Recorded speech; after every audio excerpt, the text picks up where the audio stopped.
In this video, we're going to do a complete and comprehensive review of all the changes that occur in the physical exam of a patient with aortic stenosis. So stay with me.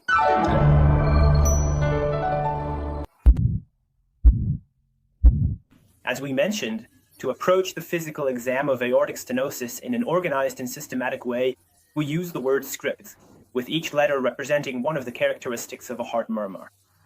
The letter S stands for sight, meaning the location where we hear the murmur or heart sound the loudest.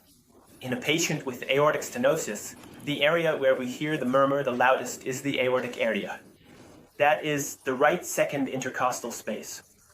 The second letter is C. C stands for character. The murmur caused by aortic stenosis has a crescendo-decrescendo pattern. That means during systole, it rises and then falls.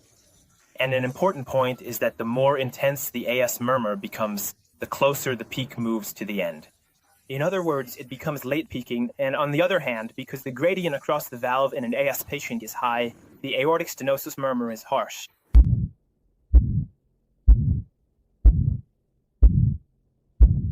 The next letter is R. R stands for radiation. The murmur caused by aortic stenosis, because the gradient across the valve is high, not only is heard at its own location, the second intercostal space, but also radiates to other areas of the chest. For example, it might also be heard in the neck and radiate there, or it could radiate to the apex as well, which, as we mentioned, is called the Gallivardin sign. The next letter is I. I stands for the intensity of the murmur. The murmur caused by aortic stenosis is heard very loudly because there is a high gradient on both sides of the valve, and it is usually grade 4 or higher. That's why it is also accompanied by a thrill.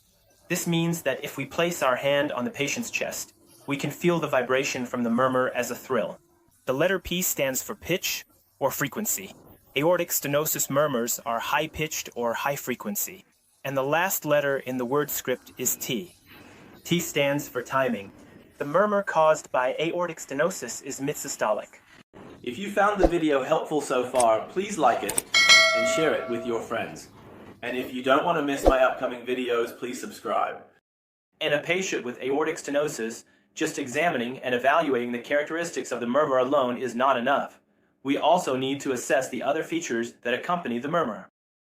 In the extra features section, the first thing we examine is the heart sounds. That is, those heart sounds that are caused by aortic stenosis. A patient with aortic stenosis develops an S4 heart sound. As we mentioned, the S4 sound, or the fourth heart sound, occurs when there is resistance to atrial contraction. In other words, the atrium has to work harder to push blood into the left ventricle. When does this happen? It happens when the left ventricle is hypertrophied. And as we know, in a patient with aortic stenosis, we have LVH, so the left atrium has to work harder to push blood into the left ventricle, and that's why the S4 sound is heard. And since the contraction of the left atrium happens at the end of diastole, the S4 sound is heard at the end of diastole and before the S1 sound. The next abnormality in heart sounds is paradoxical splitting of S2. As you know, the S2 sound has two components, A2 and P2, and under physiological conditions, during inspiration, because venous return increases, we first hear A2 and then P2. But in a patient with aortic stenosis, since the time it takes for the left ventricle to empty increases, so the aortic valve closes later, and the A2 sound is heard with a delay after P2. We call this paradoxical splitting of S2. Another abnormal sound that can be heard in a patient with aortic stenosis is the ejection sound or ejection click. The ejection sound is caused by the opening of the aortic valve. As we mentioned before, the opening of the valves does not produce any sound. It is the closing of the valves that leads to the creation of heart sounds. But in a patient with aortic stenosis, because the aortic valve has become calcified, thickened, and stiff, even the opening of the aortic valve produces a sound. And since the opening of the aortic valve happens at the beginning of systole, the ejection sound or ejection click is heard right at the start of systole, immediately after S1. The next abnormality in heart sounds is a single S2. Because in a patient with severe aortic stenosis, in the very advanced and severe stages, the aortic valve becomes completely calcified and rigid. Therefore, its opening and closing no longer produce any sound. As a result, the second heart sound, or S2, no longer has the A2 component, and the second sound is only due to the closure of the pulmonary valve. The next part that we need to examine in the physical exam of patients with aortic stenosis is the arterial pulses. This is a normal arterial pulse. In a patient with aortic stenosis, because the aortic valve has narrowed, less blood is ejected through it, which leads to a decreased amplitude of the arterial pulse, and at the same time, the duration it takes for blood to be ejected from the left ventricle increases. That's why we see late peaking, which is called pulsus tardus, and the combination of these features is called pulsus parvus et tardus.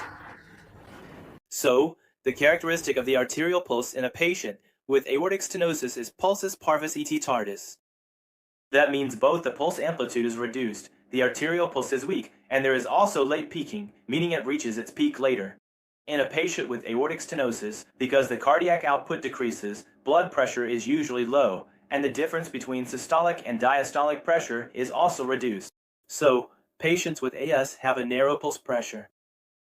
That means the difference between systolic and diastolic pressure is reduced, and the carotid pulse is delayed and sluggish. And the more pronounced these arterial pulse characteristics are, the greater the severity and tightness of the aortic stenosis. The next changes are in inspection and palpation. That means when we place our hand on the chest of a patient with severe AS, we notice a thrill. In other words, we feel a vibration under our hand, and the more severe the AS, the stronger the thrill. The next sign is the presence of a heave or lift. Heave or lift means lifting. When we place our hand on the chest, we feel as if something inside is kicking against our hand. In a patient with severe AS, because the patient has LDH and the left ventricle is hypertrophied, stronger contractions are produced, and we might feel that heave or lifting of our hand. And finally, the third feature that we notice during palpation and inspection is the presence of the PMI. In patients with aortic stenosis, the PMI becomes very strong and may shift to the left. How does the intensity of the aortic stenosis murmur change with maneuvers? The murmur caused by aortic stenosis is preload dependent. Therefore, any factor that increases preload will raise the intensity of the murmur, and any factor that decreases preload will reduce the intensity of the murmur. So, following standing up or performing the Valsalva maneuver, since preload decreases, the intensity of the murmur also decreases.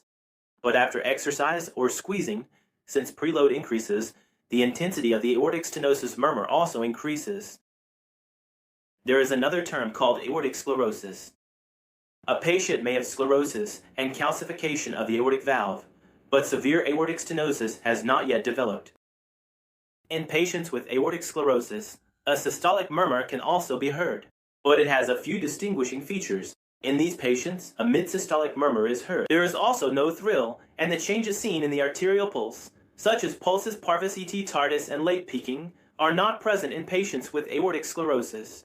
Additionally, the murmur of aortic sclerosis does not radiate anywhere. In other words, it does not spread.